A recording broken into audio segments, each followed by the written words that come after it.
Hey there everyone, it's Baka here. Welcome back to another Friday workshop. Now in the last two videos I posted, we looked at some single point perspective. We looked at the basics to creating single point perspective using some simple objects. We also looked at how to do single point perspective in an interior space. In the second video, which should have been in the first video, I showed you how to find a vanishing point in a real space. So using single point perspective in an interior space, I showed you how to find that vanishing point using the lines that exist in nature that lead to said vanishing point. Today we're going to be looking at the next step in this process. We're going to be looking at two-point perspective. Now specifically we're going to be looking at some more simple two-point perspective. First off, we're going to look at it with some simple objects yet again, and then we're going to move on to an exterior two-point perspective using things like buildings, a city, and whatnot. And I'm going to get into explaining the purpose behind it. I know this. So, without further ado, let's open up Photoshop. Now, I have a document, and you'll notice that in this one, it's much wider than it is tall. This is not necessarily the case, but in a lot of cases, when you're doing two-point perspective, you've got a large area. It's usually a landscape, so having it this way makes it a lot easier. Now the first thing to do is to figure out where your horizon line is going to be. For this first bit, it doesn't really matter where, but when it comes to actually drawing objects in two-point perspective, it will play some different roles. So I put mine right in the middle pretty much. Now the thing to remember with two-point perspective is that you're basically looking at an object at an angle. It's not straight on like it was with one-point perspective. You're looking at basically the corner of said object or said building, and that's how you're going to be drawing. But you're still going to be drawing in space, accurately, three-dimensionally. So the first thing you need to do is to figure out where your vanishing points are going to be. Now ours are fairly arbitrary because I'm not using a real space. But when I do this and I'm making it up, I like to stick my vanishing points pretty much as far apart as possible. You can put them on the very edge. I'll put them slightly interior to that. But they're falling right along that horizon line. Now let's just switch this color to black. Now, what you want to do here for an object that is in two-point perspective is you've got a set number of vertical lines to your object. Now, in this case, I'm going to be using the idea of a rectangular prism or a cube, however you want to kind of think of that, because it's easiest to show. So I'm going to start with my center line. If you think about it like this, you've got the center line is your corner that is facing you, and then you've got two lines to the outside which are the edges of two sides that you can see. Two sides, two-point perspective. So I'm going to start with one vertical line, and this one is going to be crossing it's going to cross the horizon line. So what I want to do right now is from here I'm going to figure out my perspective lines. Now this is the easiest way to think about it.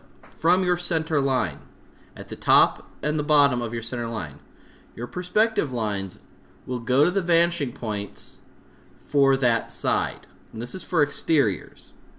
So the perspective lines that for the left side of the building start from the top and they go to the left vanishing point. Same on the bottom. That's not going to do what I want it to do. There we go. Now we can do this in red. So they go from the top to the left vanishing point, from the bottom to the left vanishing point, and then on the right side they go from the top to the right vanishing point, and from the bottom to the right vanishing point. Now, I just want to do this really quick. Merge those. So I've got these nice triangular shapes here, but remember we are making a cube type shape or a rectangular type shape, so I've got to end them. So what you can do is from perspective line to perspective line is going to be the edges of this rectangle. So I just stretch my lines from one perspective line to the next on one side. That's a little crooked, but who cares? And from one perspective line to the next on the other side. Now, here's where you start to get some differences depending on where you've placed your lines, how long they are. The tops and the bottoms of this cube, you will have them fall. They are those perspective lines you had before. So they go from the center to the left lines on top and bottom. And they go from the center to the right lines on the top and the bottom, following those perspective lines. So what you get if I make those invisible, and let's just merge all of these so we can get a nicer look at this. You get an accurate three-dimensional representation of a box that where the top falls above your horizon line and the bottom falls below your horizon line. However, it's not necessarily the case that that's always going to happen. So using the same vanishing points, the same horizon line, I'm going to show you what happens if your box falls completely below the horizon line. So we start again with that center line. Again, we're dealing with three lines.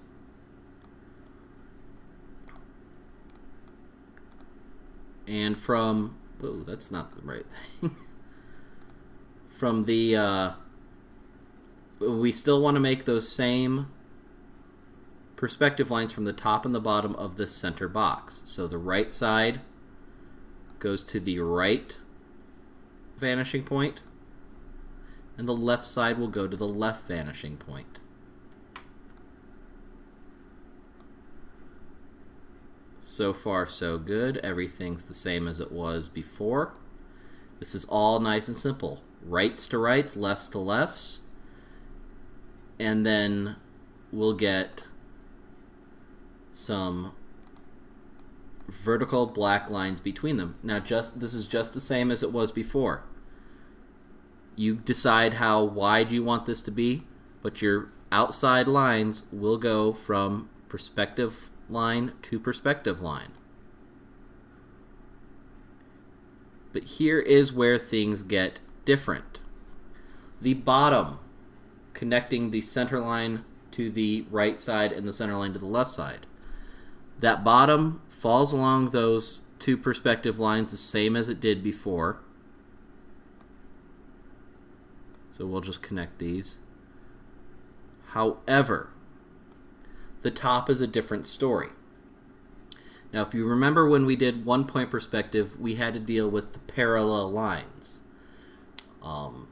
When we did draw the top of a box in one-point perspective, we had the front of the box, and we had a line to show the back of the box. Well, here we're going to have two more lines that are going to cross like this. And to make them accurate, you have to think in opposites. So, from the left side, if you think about it, it's going to run parallel with the right face. And the right back side will run parallel to the left front face. So for the tops, the left goes to the right and the right goes to the left. So on the left line at the top, you are going to draw a perspective line to the right vanishing point. And from the right side at the top, you are going to draw a perspective line to the left vanishing point. And then all you have to do is draw your lines to where those 2 points, those 2 perspective lines connect. So from your right side, the top of your right line, to that intersection, and from the top left line to that intersection. And as I turn off all of these perspective lines, oh, look what I forgot. This is a problem. I need to put these back up. We caught this in time, no big worries. You will still have these, the lines we made from the top of the center line, the perspective lines, they will also exist, same as they did before. So that corrects our mistake there. So as I make these perspective lines invisible, we get a box that falls below the horizon line. Now, as we move on to that's the wrong one. Sorry about that. As we move on to a basic cityscape, this is where the positioning of the horizon line becomes important. If we just have our horizon line sitting in the middle, that's fine. That's not really a problem.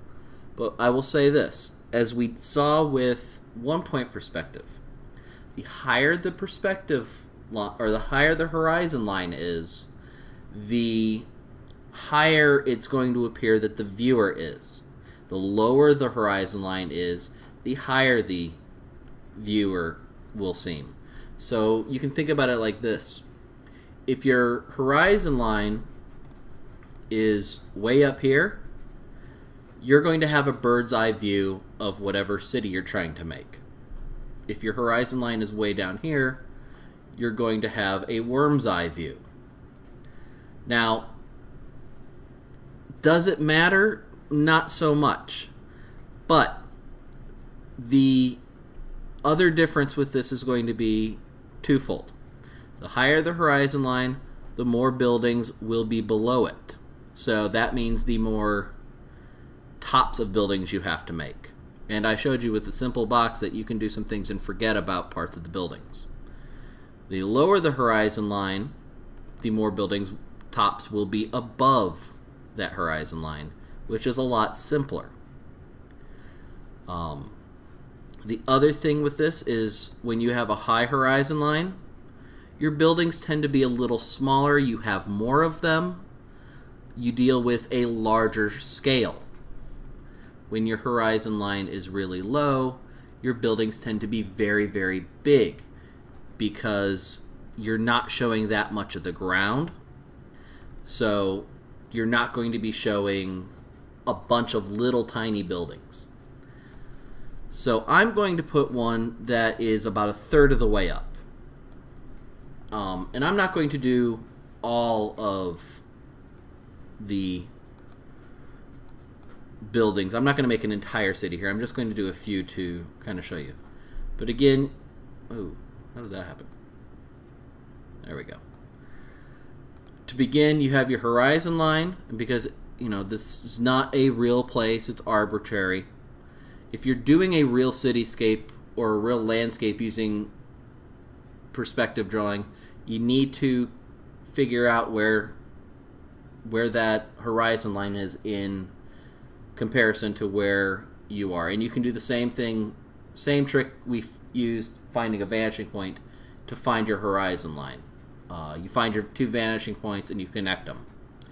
But this is arbitrary, so I'm going to put it there, and I'm going to put my 2 vanishing points near the edge. Let's make that black again. We'll go to here. So when I go to do something like this, I want to first set this up by making a street. And this can just be the very basics of a street. You can determine how wide this street is. You can determine the angle you're viewing this at. So remember, if you are drawing your city and you have a road that goes like that angle, you are going to be, well, let me rephrase this. Let me put it over here at the actual vanishing point. If you have a road that goes down at this angle, you are going to have a lot of buildings that are close to this vanishing point. So you're going to have a lot of distortion. Also, you're going to probably end up having a lot of open space that's going to look a little weird. If you have a road that is at a super extreme angle, then you'll have less distortion over here, but you'll have more distortion over here. So for this exercise, what I'm going to do is I'm going to put a road that has a left side like that. And then, just like you would with 1-point perspective, this road goes at one direction. And if I wanted to make a cross street over here, I could pretty much do the same. And you want to kind of make sure that they're about the same width. So we've got 2 roads here that are at an angle. Each road is in 1-point perspective. That's fine, because all these really are directions for our buildings. Now I'm going to make my lines a little wider here. So when you go to make your first building, you've got to realize some things like scale.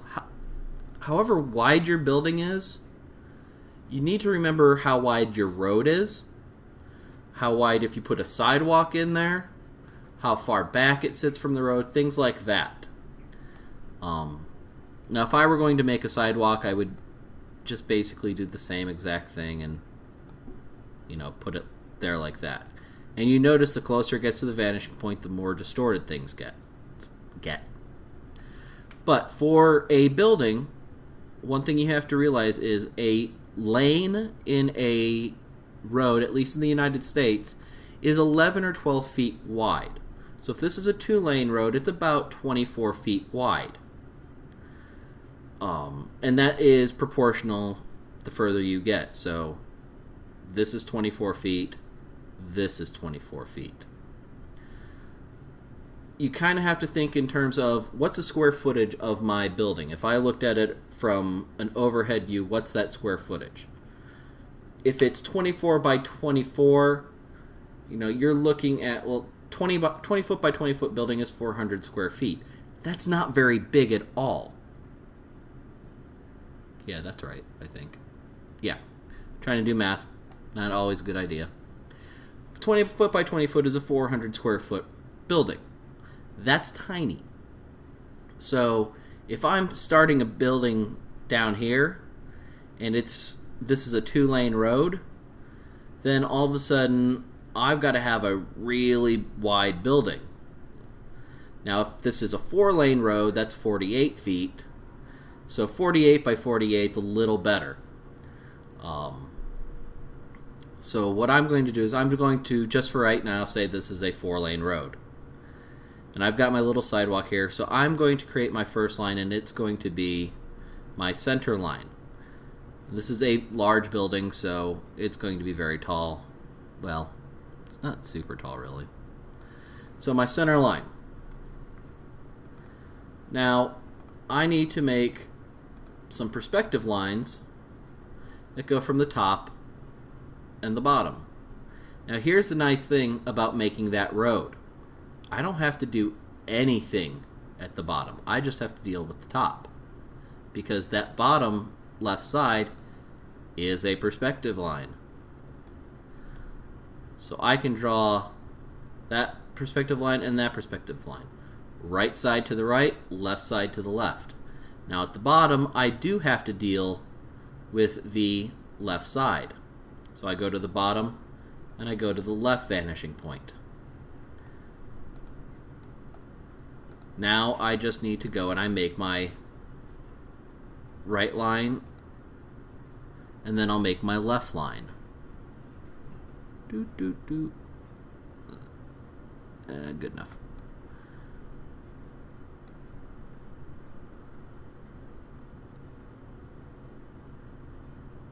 Let's do there. And I will have to make the two top sides and the bottom left side. Again, these are just falling on the perspective lines, and they just go from the center line to your outside lines. It's pretty standard stuff.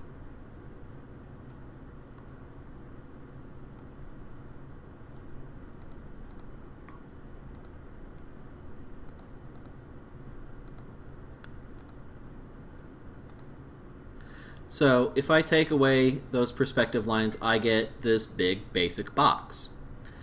Now, this is all nice and pretty simple. There's nothing all that complicated to it. However, I do have a couple things where there are issues. I have this horizon line. Now you'll notice I drew it nice and light here. The reason for that is because if you draw it nice and light, when you go to actually make this, if you're drawing this on paper, you can erase your horizon line inside of your building. So you can still have that horizon line as your guide, and to make it so that any ground that is actually shows where it should be. If you don't have a tree out in space. But you can do this. Now, one problem my students always seem to have is they mess up how things like windows and doors should be. And it goes back to the whole perspective line issues. And again, it's really not as difficult as they make it seem. I'm going to make this back down to 1. On the right side, all your windows and doors, the tops and the bottoms, go to the right vanishing point, from the center line of your building to the right vanishing point. And you will want to be sure that you're thinking of the perspective and how close windows, the tops and bottoms of windows should be, you know, what equals about 10 feet, 11 feet for a floor. If your building is nothing but windows, that makes it a little easier. But you just get all of these little perspective lines going.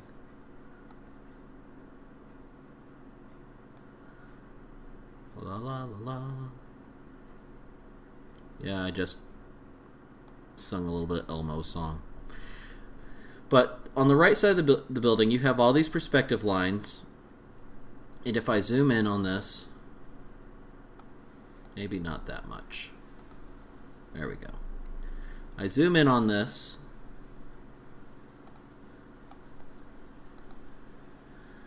And for the sake of argument, I'm going to turn all of these into one layer. Your windows and your doors, the tops and the bottoms, they simply fall right along here. And this is kind of a nice little trick when you're drawing. If you just draw the lines straight across, and I'm leaving a little space on either side. I'll just do these, I'll do 2 sets of windows.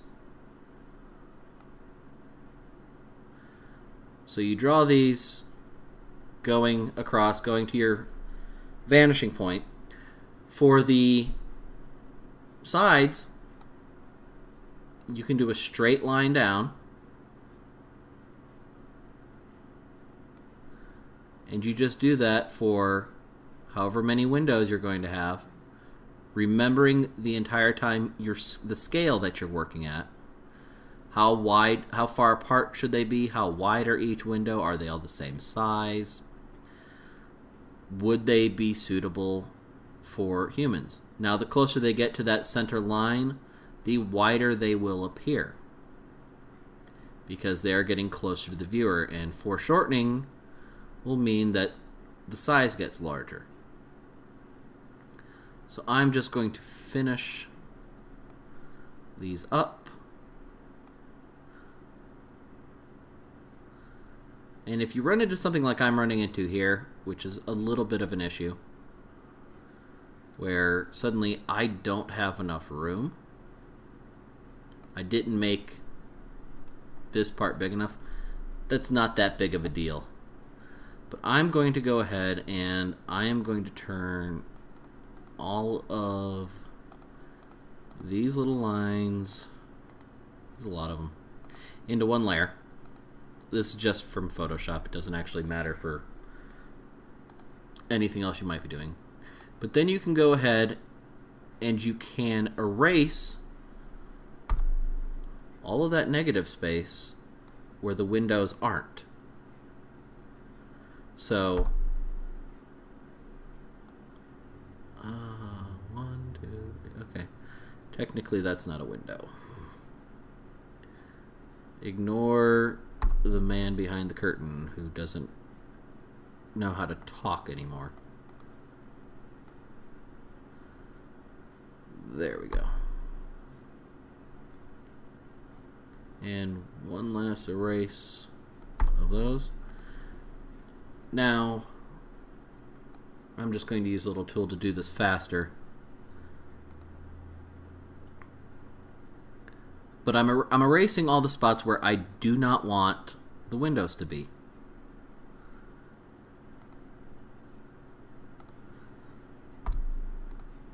And what happens when I make those lines disappear, oops, too small, I now have windows that are three-dimensionally correct. They go to the right angle. These are not proportionally correct, but it really doesn't matter for this. This is just an exercise. When you draw your own, you need to make sure your proportions are correct. You've got enough windows. These would be very large windows, I would guess, especially considering if this is a 4-lane road. And I'll go ahead and make this a 4-lane road so you can get a better idea.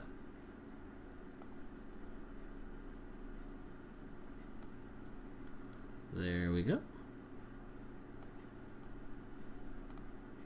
A 4-lane road here, and this is your sidewalk. These are how big those windows are going to be.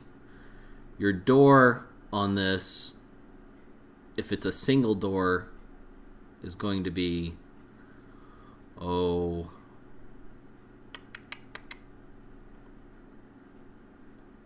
really, really small.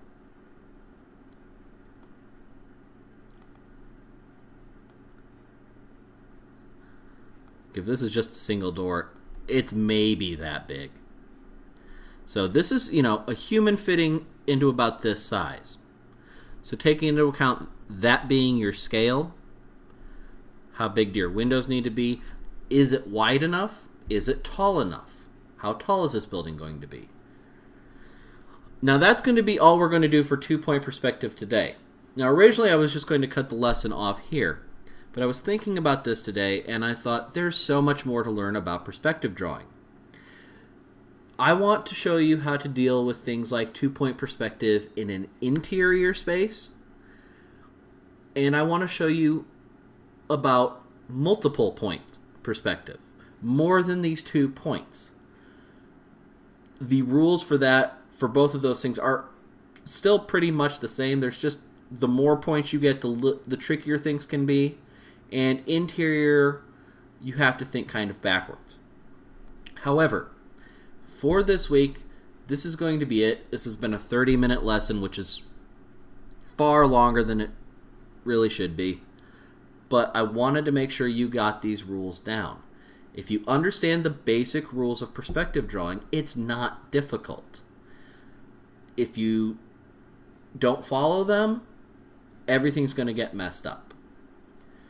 But that'll do it for this week's Friday workshop. Join us next week on Tuesday for the Wide World of Geek, where I'm going to take a special look at geekdom in popular culture.